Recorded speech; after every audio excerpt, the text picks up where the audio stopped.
A few years ago, and not long after Heidi and I arrived in Kentucky, we found ourselves at a rural king in Owensboro looking for fruit trees to plant on the property. After going through and looking at everything they had left that season, we settled on 2 nectarine trees and a couple of apple trees. I think we've got a peach or apricot tree as well, but I'm not certain what it is at this point. The trees we chose were the healthiest looking that we could find. We brought them home and put them into the ground with as much care as we could, making sure to give each one a good dose of rabbit poop mixed into its soil. For those who don't know, rabbit poop is sometimes referred to as brown gold where plants are concerned. It's kind of like nature's Miracle-Gro. We protected them, watered them, and taken the best care of them that we could. As it turned out, however, we didn't know that the trees were diseased when we bought them. We knew that others in their stock were, and actively avoided them. But these looked healthy at the time. Over the last couple of years, as the trees grew, the disease began to manifest. In particular, it became very apparent in the fruit of the trees. I remember last year, especially with the nectarine trees, we went to almost absurd lengths to protect the blossoms from the late freezes in March, so that we could have fruit from them. The blossoms did develop into fruit, but the fruit was all diseased, became blackened and shriveled, and couldn't be eaten. All that work for nothing. This year we didn't even bother because of it.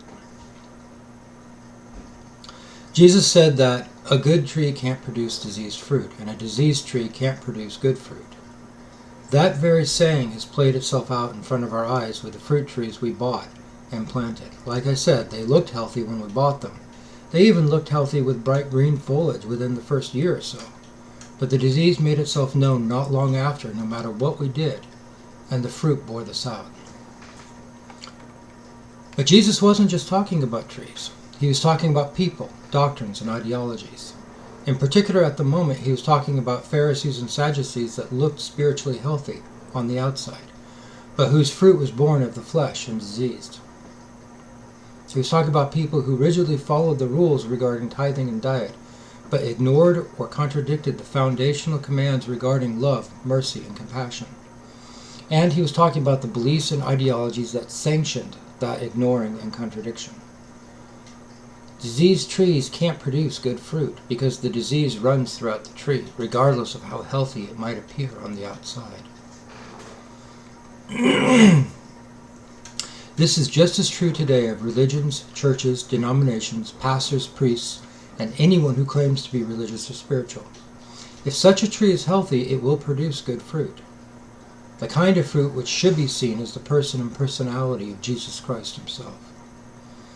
If the person, belief system, or organization is healthy, we should be seeing love, joy, peace, patience, kindness, trust, courtesy, self-control, and all such things which reflect the person of Jesus Christ, the divine Logos, flowing and growing through them. If such a tree is diseased, we will see diseased fruit. We will see pride, ego, fear, anger, sexual infidelity, overconsumption, mercilessness, arguments, and factionalism.